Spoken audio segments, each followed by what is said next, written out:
identidade de Cristo. Quero essa marca em mim, por Ele aceito. E serei fiel até o fim. A identidade de Cristo. Quero essa marca em mim, por Ele eleito, para servir. Boa noite, seja muito bem-vindo. Iniciamos a partir de agora a transmissão da Semana de Oração, a segunda Semana de Oração a partir aqui da Igreja do IABC. E você é muito bem-vindo, esta é a nossa identidade.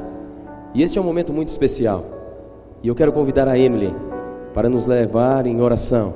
Você que está aí em casa e aqui na igreja, vamos juntos falar com Deus. Oremos. Querido Deus, estamos tão felizes porque mais uma vez temos a oportunidade de estar em Tua casa.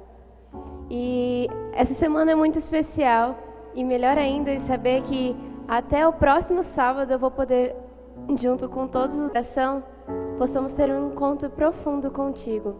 Que o Senhor abençoe todos os dias, use o pastor e possamos nos aproximar mais de Ti. Abençoe as pessoas que amamos e que estão distante de nós. Nos dê um culto de adoração e que por meio de Jesus Cristo todo o nosso louvor possa chegar até os céus. É isso que nós pedimos e agradecemos por Jesus. Amém.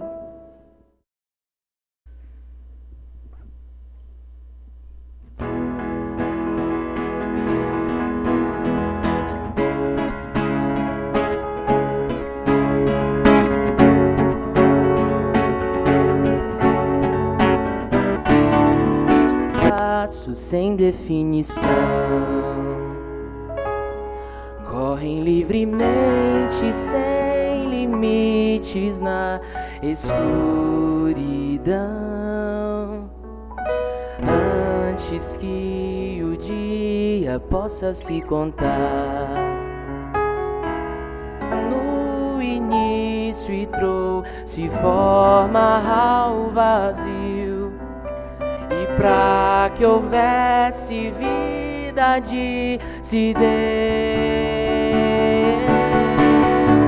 haja luz, esconda as trevas, céus e mares surjam pra brigar.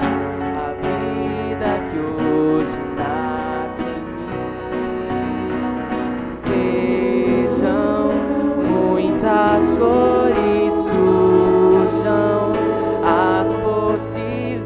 Flores pra enfeitar o chão por onde um filho meu passar.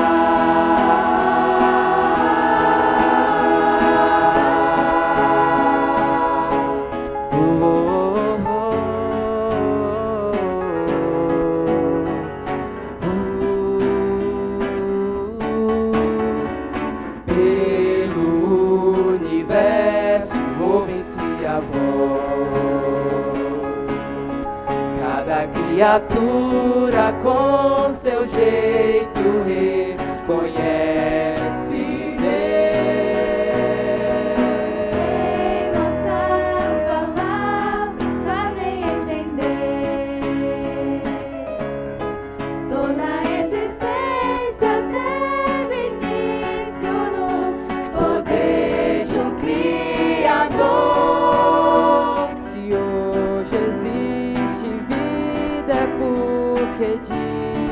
Disse Deus: haja luz, esconda as trevas, céus e mares surjam pra brigar. A vida que hoje nasce em mim, sejam muitas cores surjam, as possíveis flores pra enfeitar o chão por onde meu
existe vida porque disse Deus. Deus. Amém.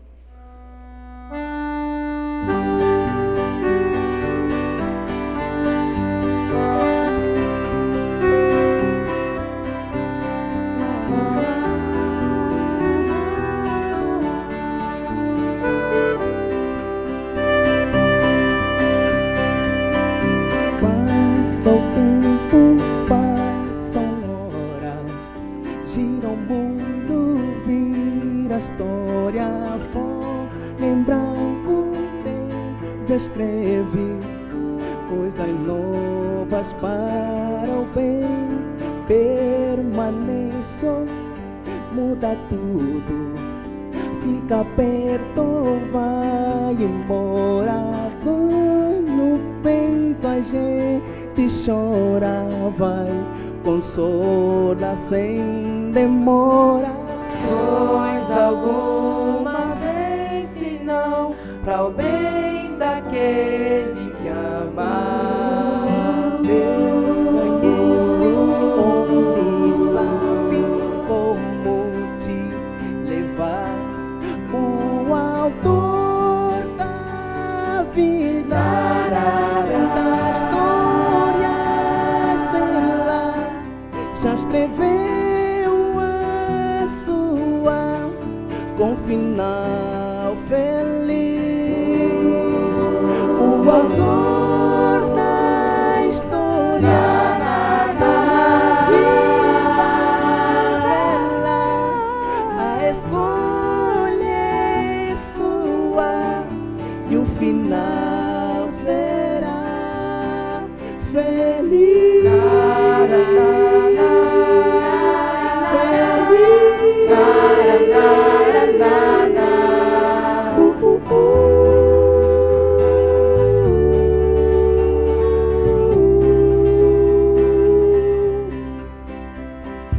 Passa o tempo, passam horas, bem mais bela fica a história.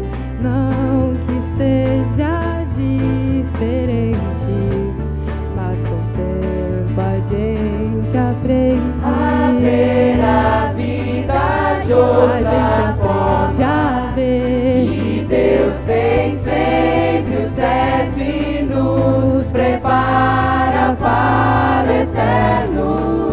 Pra vivermos por completo. venha o que vier, seja o que for, com Deus eu sigo. Deus conhece Onde sabe como te levar. O autor da vida já escreveu a sua com final feliz. O autor da história da vida bela, a escolha é sua e o final será feliz.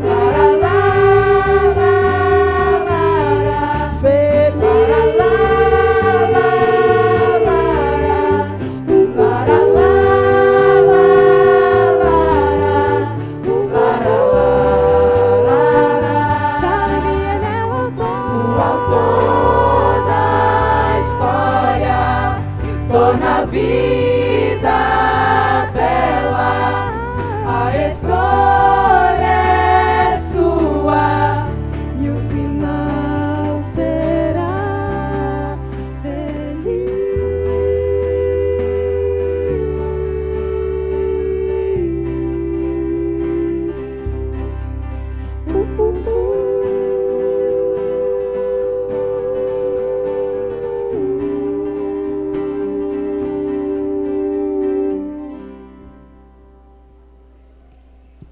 Boa noite. Tudo bem com vocês? Animados? Animadas? felizes. Eu quero saudar cada um de vocês.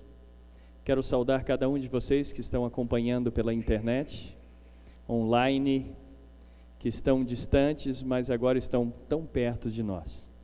Que Deus abençoe vocês. Que as mesmas bênçãos que nós vamos receber aqui, que vocês recebam aí também.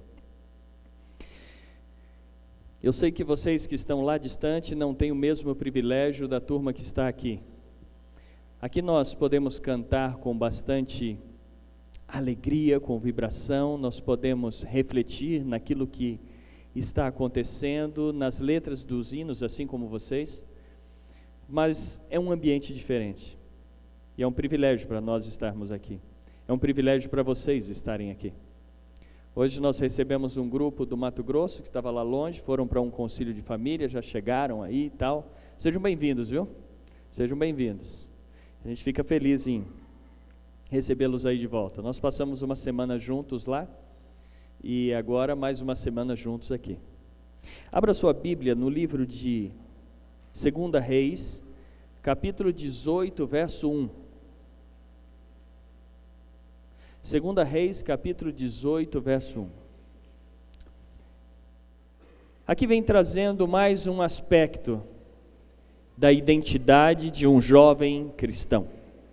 Mais um aspecto daquilo que nós devemos pegar como modelo para a nossa vida.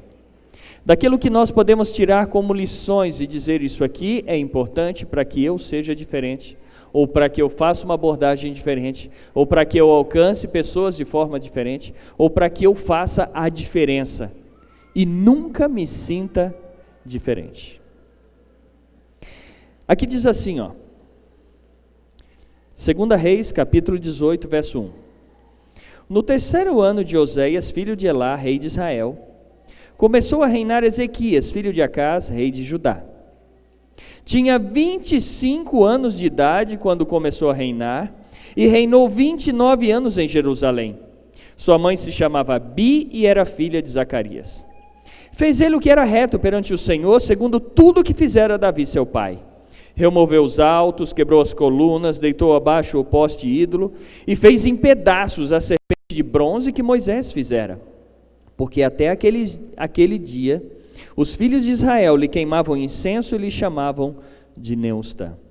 Confiou no Senhor Deus de Israel, de maneira que depois dele não houve seu semelhante entre todos os reis de Judá, nem antes e nem depois dele. Feche os seus olhos mais uma vez. Muita oração, muito poder. Senhor Deus, aqui está o seu servo. Que hoje ele seja simplesmente um canal, um instrumento em suas mãos. Que o Senhor paire entre nós. Que a sua casa, ó Pai, seja tomada por ti.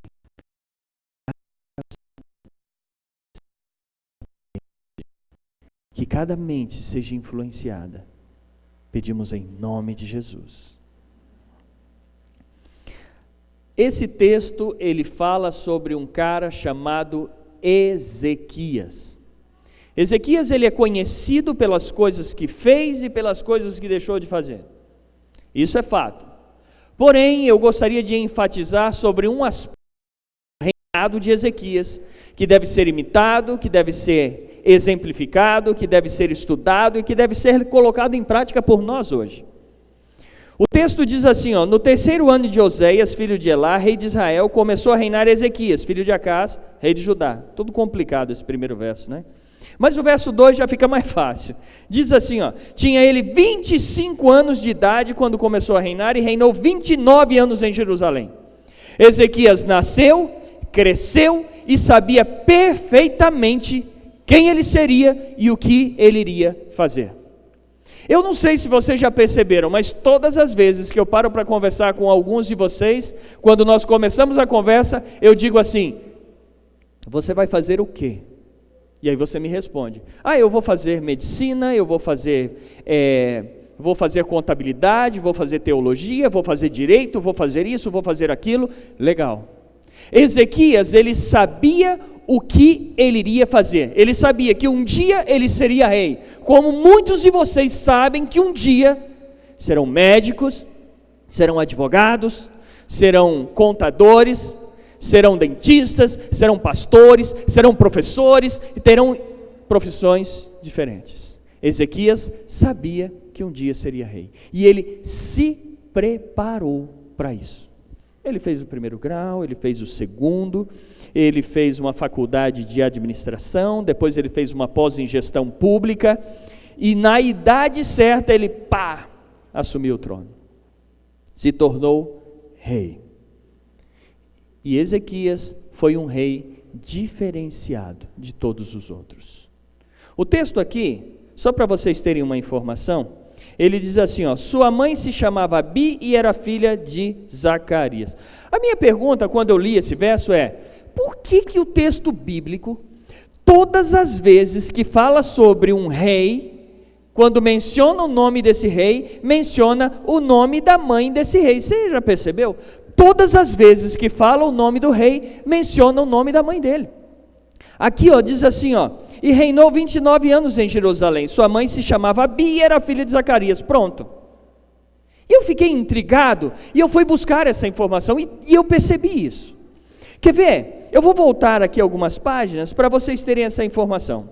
Capítulo 12, verso 1, diz assim, do livro de 2 Reis. No ano 7º de Jeú, começou Joás a reinar, e 40 anos reinou em Jerusalém. Era o nome de sua mãe, Zíbia. Capítulo 14, verso 2. Tinha 25 anos quando começou a reinar, e 29 anos reinou em Jerusalém. Era o nome de sua mãe, Joadã. Capítulo 15, verso 2. Tinha 16 anos quando começou a reinar, e reinou 50 anos em Jerusalém. Era o nome de sua mãe, Jecolias. Capítulo 15, verso 33. Tinha 25 anos de idade quando começou a reinar, e reinou 16 anos em Jerusalém. Era o nome de sua mãe, Jerusa. Todas as vezes que fala o nome de um rei, sendo ele uma bela de uma porcaria de um rei, ou sendo um cara fantástico, fala o nome da mãe desse cara. Deixa eu fazer uma pergunta. Quantas das que estão aqui, das mulheres, são mães? Quero ver, levanta a mão, lá no fundo. 1, 2, 3, 4, 37, maravilha. Deixa eu lhe dizer uma coisa. Sabe por que todas as vezes que a Bíblia menciona o nome de um rei, menciona o nome da mãe? Porque a você, mãe, preste bem atenção no que eu vou lhe dizer agora. A você, mãe, cabe o privilégio, e não a responsabilidade, mas o privilégio de formar o caráter do seu filho. Até quantos anos de idade se forma o caráter de uma criança? Me ajudem aí. 7 anos de idade. E quem é a pessoa que tem mais influência sobre a vida de uma criança até os 7 anos de idade? A você, mãe, cabe o privilégio e não a responsabilidade de formar o caráter do seu filho.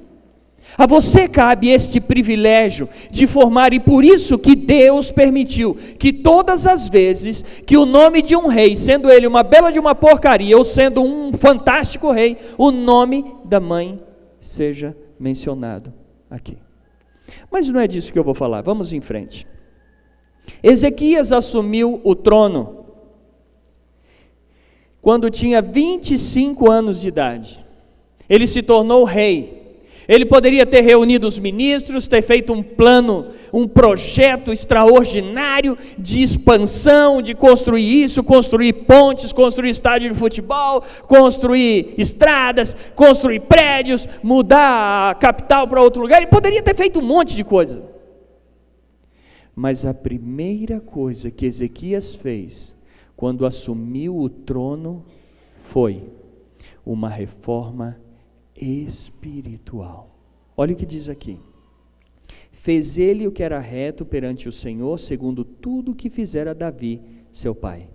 Removeu os altos, quebrou as colunas, deitou abaixo o poste ídolo e fez em pedaços a serpente de bronze que Moisés fizera, porque até aqueles dias os filhos de Israel lhe queimavam incenso e lhe chamavam de Neustã.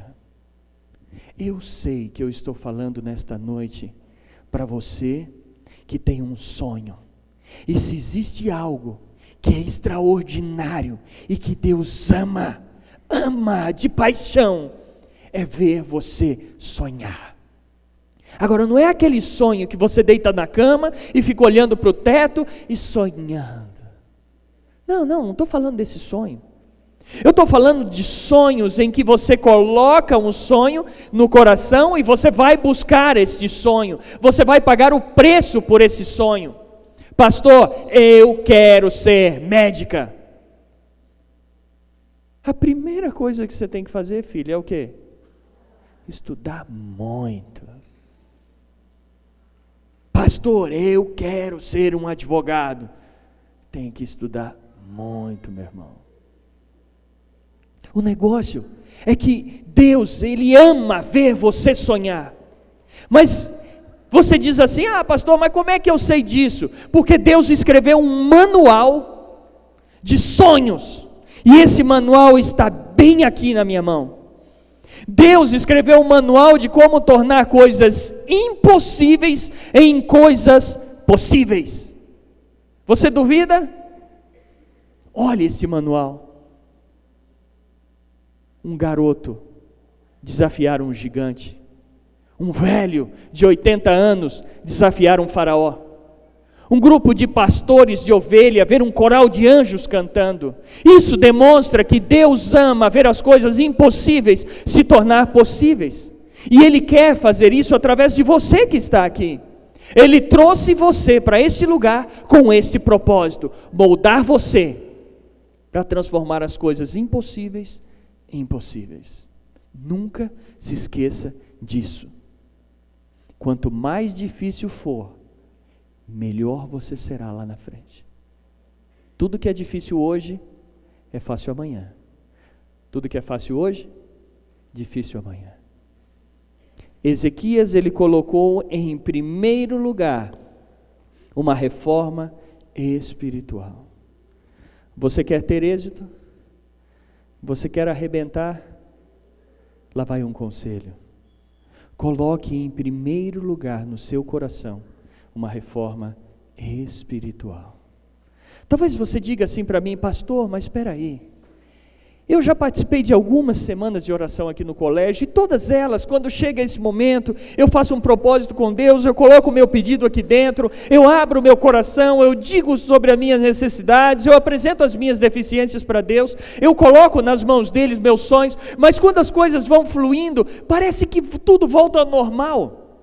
Sabe por que nós fazemos isso? É porque nós nos propomos a fazer uma reforma espiritual coletiva. Todo mundo está fazendo, eu vou fazer também. E aí nós fazemos como Ezequias fez, como foi feito aqui, nós removemos os altos, nós quebramos as colunas, nós deitamos abaixo o poste de ídolo e nós vamos reformando. Mas o que eu quero dizer a você é que aqui Ezequias fez uma reforma espiritual por completo. Aqui diz que ele pegou uma serpente de bronze que Moisés fizera. E até aqueles dias os filhos de Israel lhe queimavam incenso e lhe chamavam de Neustã. Sabe que cobra era essa? O povo de Israel estava marchando lá no deserto, e lá vai eles, marchando. Se rebelaram contra Deus e passaram numa região que tinha muita cobra.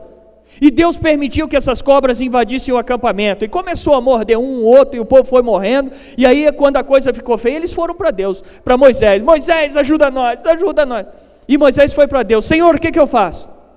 E Deus disse assim, Moisés, mande construir uma serpente de bronze, coloque um estandarte ou numa vara, e todas as pessoas que forem e olharem para essa serpente de bronze, vão ser curadas da picada de cobra. Não que a serpente curava alguém, mas era o fato de obedecer a ordem de Deus, ir lá e olhar para aquela cobra. E Moisés fez isso. E todas as vezes que alguém era picado por uma cobra, ia lá, olhava para ela e era curado. Só que eles continuaram marchando e a terra das cobras ficou para trás. E a serpente de bronze foi junto. Como não tinha mais picada de cobra, sabe o que eles fizeram? Vamos ampliar o poder da serpente aqui. Aí eles começaram a usar a serpente de bronze para dor de dente, unha encravada, dor de barriga, um monte de coisa. E lá foi a serpente. E a serpente de bronze foi acompanhando o povo. Eles entraram na terra prometida e ninguém teve coragem de botar a mão nessa serpente de bronze. Veio os reis lá, como Saul, veio Davi, veio Salomão, veio um monte de gente, ninguém teve coragem de botar a mão nessa cobra. Você percebe que às vezes eu e você fazemos reformas espirituais em nossa vida que são superficiais? Ah, pastor, eu vou fazer uma reforma, mas aquelas músicas que eu tenho no meu celular, desculpa, mas elas vão ter que ficar. Ah, pastor, eu vou fazer uma reforma, mas acordar cedo para ir no culto ninguém merece.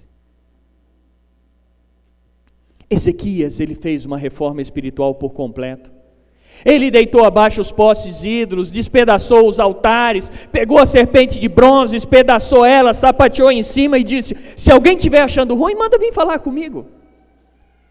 E o texto bíblico diz assim, confiou no Senhor Deus de Israel, de maneira que depois dele não houve seu semelhante entre todos os reis de Judá, nem antes e nem depois dele. Não houve um rei em Judá como ele. Não houve um rei como ele, porque ele decidiu fazer uma reforma espiritual por completo. Eu fico imaginando se hoje fosse escrito novo do Novo Testamento. Eu sei que isso não vai acontecer, mas digamos que fosse escrito e narrasse os momentos que nós estamos vivendo, e Deus inspirasse, e ali tivesse pelo menos um livro contando a história do pastor William. Tá bom, um capítulo, ou um versículo dizendo assim: e não houve um pastor como o pastor William, nem antes e nem depois dele. Será? Será que se fosse escrito novo do Novo Testamento, teria o seu nome dizendo: e não houve um jovem como você, nem antes e nem depois de você?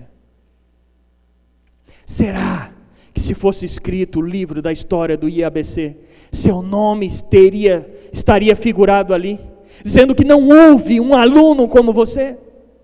Não houve um jovem espiritual que decidiu entregar a vida ao Senhor e fazer e viver segundo a vontade de Deus? Será que isto iria acontecer? Pois eu quero desafiar você nesta noite a fazer como Ezequias fez, a fazer uma reforma espiritual por completo. Ezequias começou por uma reforma espiritual. Você tem a oportunidade de começar, e aí sim você será diferente. Você nunca se sentirá diferente, porque você irá influenciar e não vai ser influenciado. Você vai contagiar e não vai ser contagiado. Você vai fazer a diferença e não vai se sentir diferente. Porque o que Deus mais almeja é fazer isso através de você. Mas você precisa permitir que Ele faça uma reforma completa. Quais são os altares que estão na sua vida? Quais são os postes que estão dentro do seu quarto? Qual é a serpente que vem lhe acompanhando há tanto tempo, que você já perdeu a esperança de eliminá-la? Eu quero dizer que Deus é capaz de lhe ajudar. Assim como Ele ajudou Ezequias, Ele vai ajudar você. E não houve um rei como ele, nem antes e nem depois dele. Aí você olha e diz assim: ei, pastor, o cara era o cara. O cara também fez a vontade de Deus, deu tudo certo. Aí aonde nós nos enganamos. Vá lá no capítulo 20 de 2 Reis. É porque nós achamos que ser um cristão não vai ter problema. Estudar no IABC, eu não vou ter problema. Sabe, eu estou fazendo a vontade de Deus, eu estou indo na direção certa, a coisa está tudo certo, eu moro aqui perto do colégio, as bênçãos que vêm do céu alcançam a minha casa, está tudo mil maravilha, eu sou funcionário dessa instituição, que maravilha, aqui. Mas nós vamos ter problemas. Existe uma teologia que é pregada, chamada a teologia da prosperidade, onde você compra a saúde, você compra uma casa nova, você compra um carro novo, você compra, mas desculpe, mas isso é mentira. Isso é mentira. Enquanto nós estivermos na face dessa terra, nós teremos problemas, nós seremos provados. Enquanto nós tivermos sonhos, A luta continua. Olha o que diz aqui. Ezequias era o rei, era o cara. Tudo beleza, tudo certo, fazendo a vontade de Deus. Não tinha rei como ele, nem antes nem depois. Capítulo 20, verso 1. Naqueles dias, Ezequias adoeceu de uma enfermidade, o quê? Mortal. Veio ter com ele o profeta Isaías, filho de Amós, e lhe disse: assim diz o Senhor, põe em ordem a tua casa, porque morrerás e não... Olha aqui para mim. Isaías chegou, entrou no quarto do cara e disse: está doente, meu filho. Ele disse: eu sei. Põe em ordem a tua casa, porque morrerás e não viverás. Tchau, abraço. Pronto, pense no tato, no carinho, no jeitinho do Isaías para dar a notícia. Não estamos falando de qualquer um, nós estamos falando de Isaías, filho de Amós, o cara. Chegou, entrou, deu o recado, virou as costas e abraço. E ele estava dando recado para o rei. Hoje em dia, a gente faz um negócio todo errado, está tudo errado, tudo errado. Chega o prepa e diz: amigo, o que você fez? E a gente já se espinha. Não, porque onde já se viu, falou desse jeito comigo, eu vou embora para minha casa. O cara era o rei. Isaías chegou e disse: amigo, põe em ordem a tua casa, porque tu vai morrer, meu filho. Virou as costas, saiu, acabou, dei o recado. A gente está todo errado, faz o negócio errado, o outro chega com tudo. A gente tem que parar, às vezes a gente é muito menino, sabe como é que é? Ah, não, falou assim comigo, estou chateado, uma semana de bico. Ah, tá, para. Se eu estou errado, acabou. Agora é o seguinte, quando o problema bate à sua porta, o que você faz? O que é que você faz quando os problemas batem à sua porta? Deixa eu lhe dizer uma coisa, e eu lhe faço um pedido nesta noite. Talvez você possa esquecer tudo que eu falei de sexta-feira para cá até agora. E você pode esquecer tudo que eu vou falar daqui para frente, mas eu gostaria que esta frase, isto que eu vou lhe dizer agora, fosse a essência da mensagem desta semana. Quando o problema bateu a porta de Ezequias, a primeira coisa que Ezequias fez foi orar ao Senhor. Preste atenção nisso aqui. Ezequias era o cara, ele era o rei. Quando Isaías entrou lá e disse assim: amigo, tu vai morrer e não vai viver, põe em ordem a tua casa e tal, virou as costas e saiu, ele poderia ter pego o telefone vermelho, ligado pro Batman, aliás, Batman não, pro ministro da saúde, e dito assim: ó, veio um tal de Isaías aqui e disse que eu vou morrer, mas eu não quero morrer não. Reúna aí a melhor junta médica, manda um jatinho UTI aqui para mim buscar, leva para o melhor hospital da cidade, do país, e manda cuidar de mim. Ele poderia ou não poderia ter feito isso? É claro que sim, ele era o rei. Mas a primeira coisa que Ezequias fez foi orar ao Senhor. Olha o que diz aqui. Verso 2. Então virou Ezequias o rosto para a parede e orou ao Senhor. Eu e você, nós fazemos assim, ó.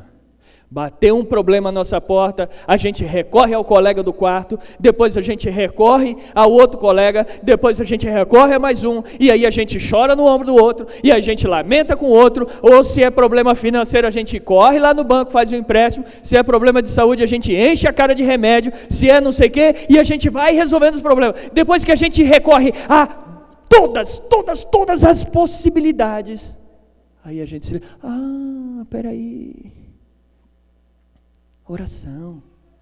Aí o pior, você sabe o que é? É que a gente vai lá no culto, pede para os irmãos orarem, ou para os colegas orarem, e a gente vai para casa, ou vai para o quarto, volta lá para o celular e fica até 11 horas da noite, ó, até acabar a bateria, e espera que Deus vá ouvir essa oração. Às vezes nós brincamos com Deus, às vezes nós achamos que Deus é bobo ao ponto de nós manipularmos a Deus, Eu quero dizer que Deus está dizendo assim: olha, a primeira coisa que você deve fazer ou recorrer quando um problema bater à sua porta, é recorrer a mim. Eu posso te ajudar, eu posso fazer a diferença, eu posso resolver o problema. E detalhe,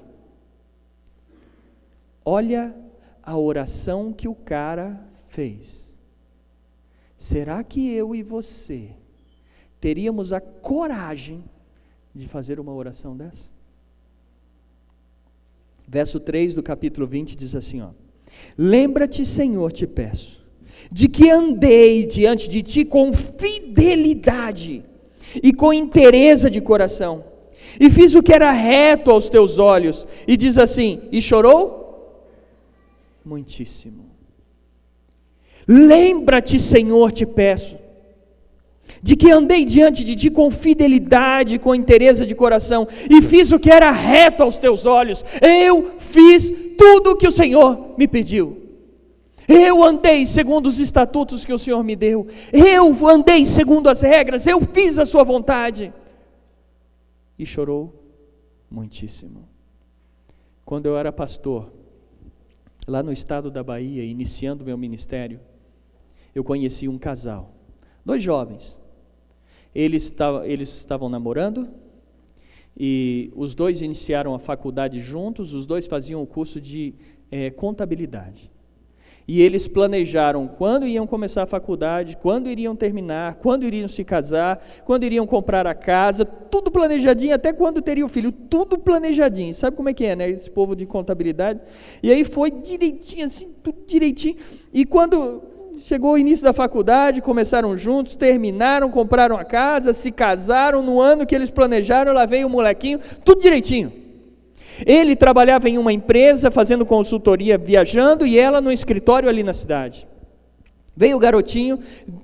Quando ele nasceu, ela pegou a licença maternidade, curtia aquele moleque ao máximo ali, colada no garotinho. Terminou a licença, ela ia no trabalho, e quando era meio-dia ela voltava, e ela contratou uma jovem que estava ajudando ela a cuidar do menino.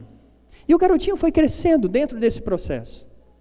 Quando o garotinho tinha 1 ano e pouquinho, as coisas já estavam fluindo melhor, e um dia aquela jovem que cuidava do garotinho estava brincando com ele na sala e disse assim para ele: ó, fica aqui na sala, porque eu vou lá na cozinha fazer um suco de laranja para você. E ela disse: não mexe em nada. Você sabe que para uma criança dessa idade falar não mexe em nada é a deixa, né? Para ele mexer em alguma coisa.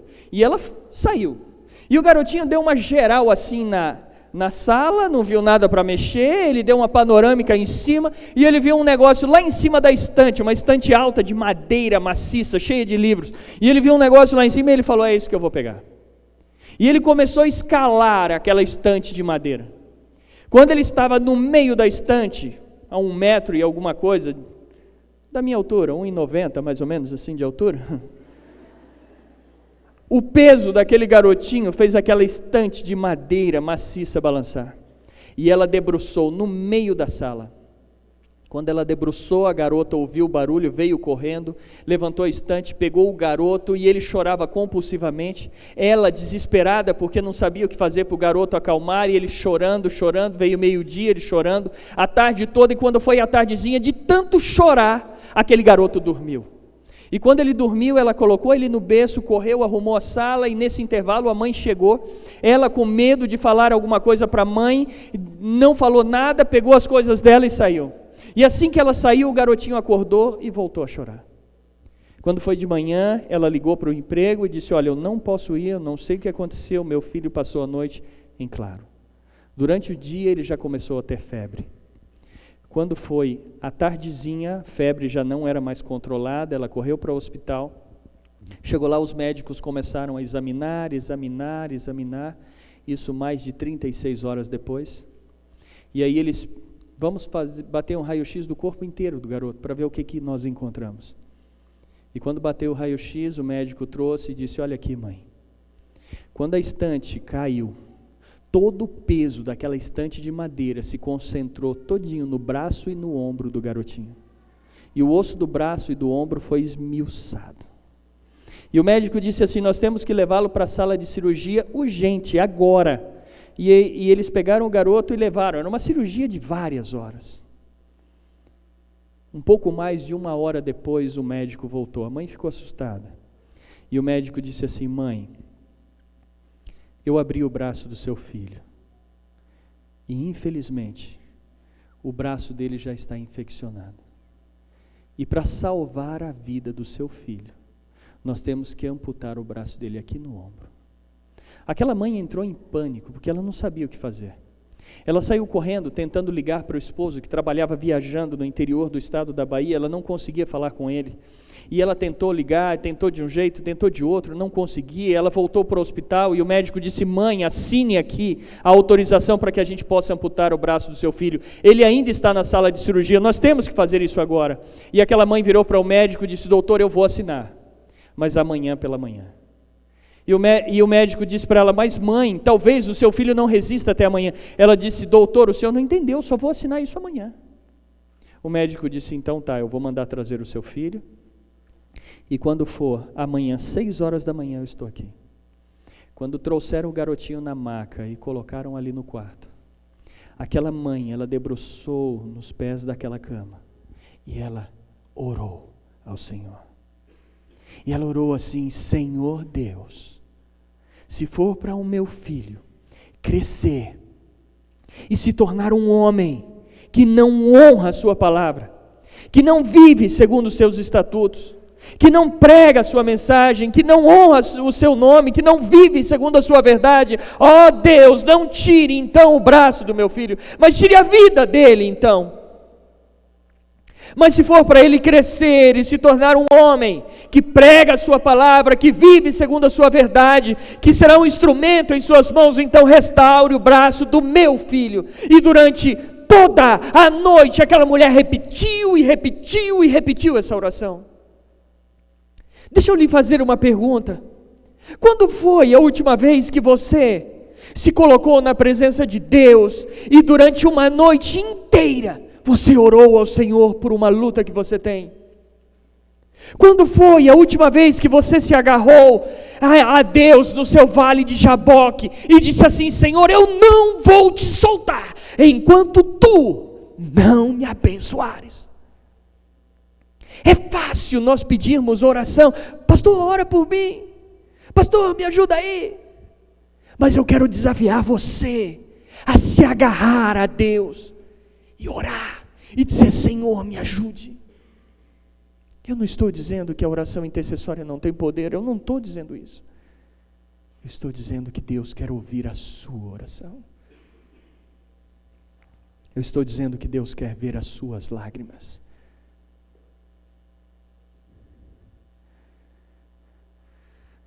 Quando o dia amanheceu, o médico entrou no quarto e aquela mulher ainda estava de joelho do lado daquela cama. Ela não conseguia se levantar, o médico ajudou. E o médico disse: mãe, assina aqui que agora nós vamos levar o seu filho. Ela disse: eu assino, mas com uma condição. Qual é? O senhor vai bater um raio-x do braço dele de novo. O médico disse: mãe, eu não preciso. Eu abri o braço do seu filho. Eu vi a carne apodrecida. Eu senti o odor da infecção. Eu não preciso. Doutor, o senhor não entendeu. Eu só vou assinar depois que você bater um novo raio-x. O médico levou o menino. Alguns minutos depois ele voltou correndo e disse: nós temos que transferir seu filho. Ela disse: por quê? Porque a nossa máquina de raio-x está quebrada. Olha o raio-x que saiu. Nesse novo raio-x diz que o braço do seu filho não tem nada. Sabe o que aquela mãe disse? Doutor, o senhor não precisa transferir meu filho. O meu Deus esteve aqui esta noite. Ele curou o meu filho. Olha para ele. Ele dorme o sono de uma criança saudável. Ele não tem mais febre. Ele não sente mais dor. Porque o meu Deus esteve aqui. Olha o que diz o texto. Verso 4 do capítulo 20: antes que Isaías tivesse saído da parte central da cidade, veio a ele a palavra do Senhor dizendo: volta, volta. E diz a Ezequias, príncipe do meu povo: assim diz o Senhor, Deus de Davi teu pai, ouvi a tua oração e vi o quê? As tuas lágrimas. Eis que eu te curarei, e ao terceiro dia subirás à casa do Senhor. Ouvi a tua oração e vi as tuas lágrimas. Eu quero desafiar você nesta noite a aprender a lutar com Deus pelas suas lutas, a buscar a Deus a força por suas lutas, por seus obstáculos. Você que tem o sonho de ser um médico, de ser um advogado, de ser um administrador, de ser um dentista, de seja lá o que for, lute com Deus, busque nele sabedoria, busque dele o poder.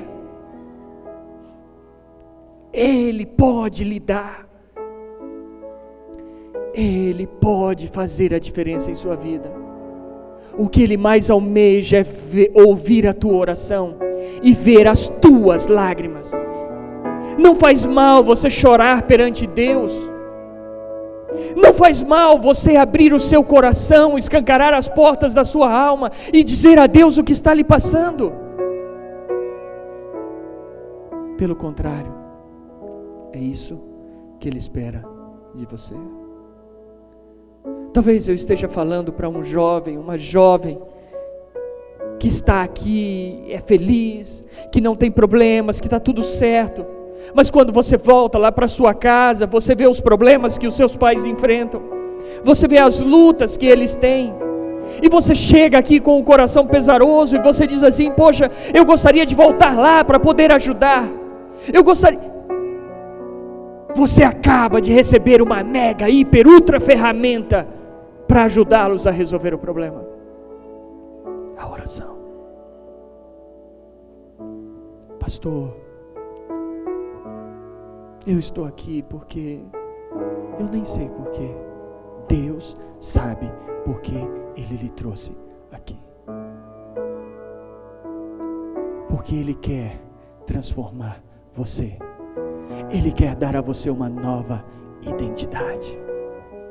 Ele quer dar uma guinada na sua história.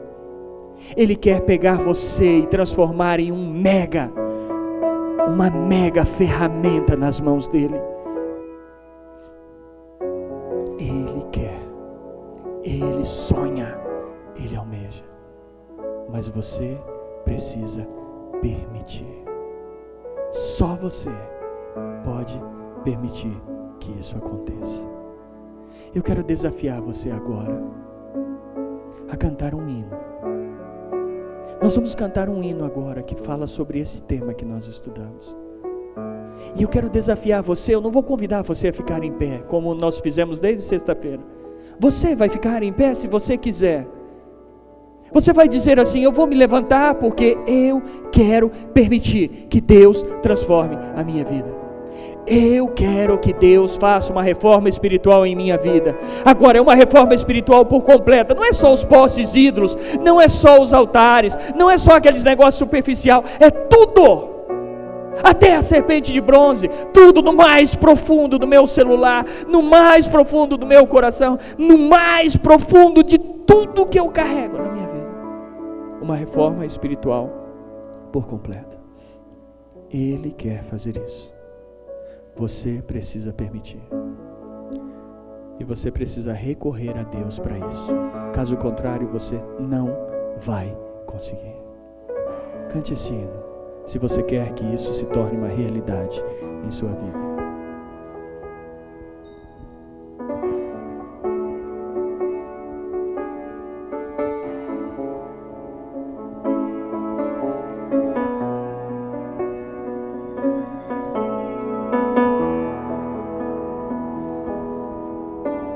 Orando eu recebo mais poder,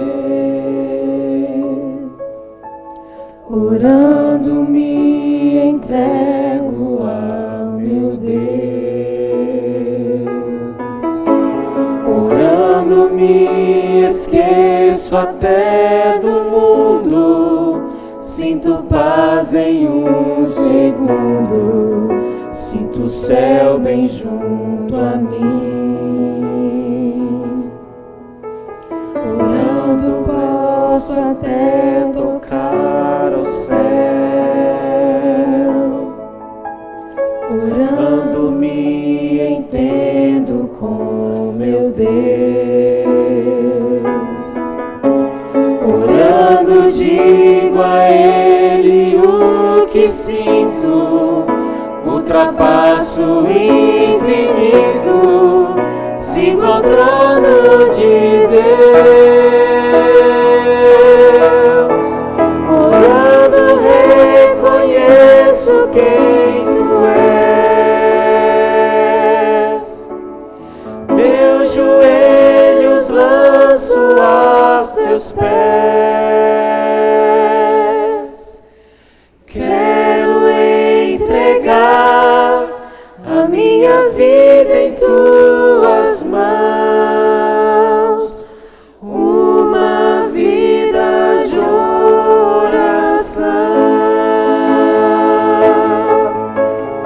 Quero entregar a minha vida em Tuas mãos, uma vida de oração.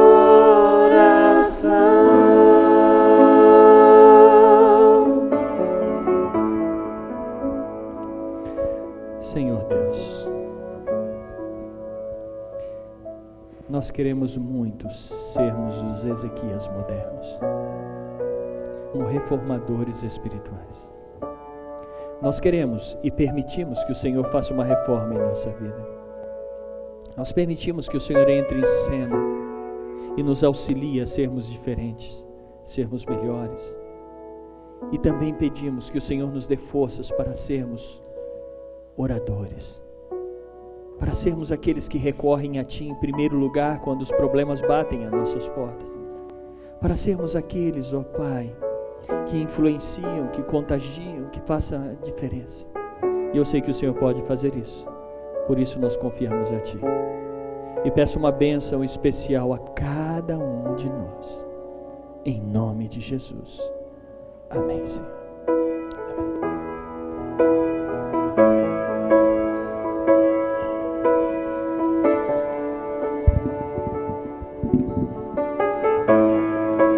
Tem ponto. Espero você e até lá. Por isso nós confiamos a Ti. E peço uma bênção especial a cada um de nós, em nome de Jesus. Amém, Senhor. A identidade de Cristo, quero essa marca em mim, por Ele aceito e serei fiel.